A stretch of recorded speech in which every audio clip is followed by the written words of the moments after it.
ও দেখুন যেন ও দেখুন গুলজাম ও দেখুন যেন ও লইয়া রাখছে। গ্লাস ধোয়া ময়লা পানি মেশানো হচ্ছে আখের রসে, আর এমন একটি ভিডিও ছড়িয়ে পড়েছে সামাজিক মাধ্যমে।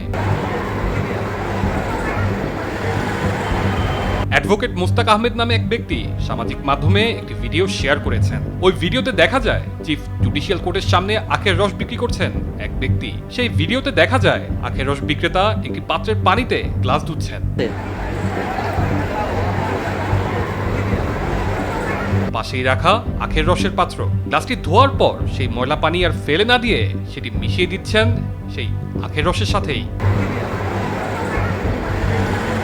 এমন ভিডিও ছড়িয়ে পড়লে শুরু হয় সমালোচনার ঝড়। নেটিজেনদের মনে প্রশ্ন, ক্লান্তি কমাতে আখের রসের নামে আমরা কি তবে বিষ খাচ্ছি?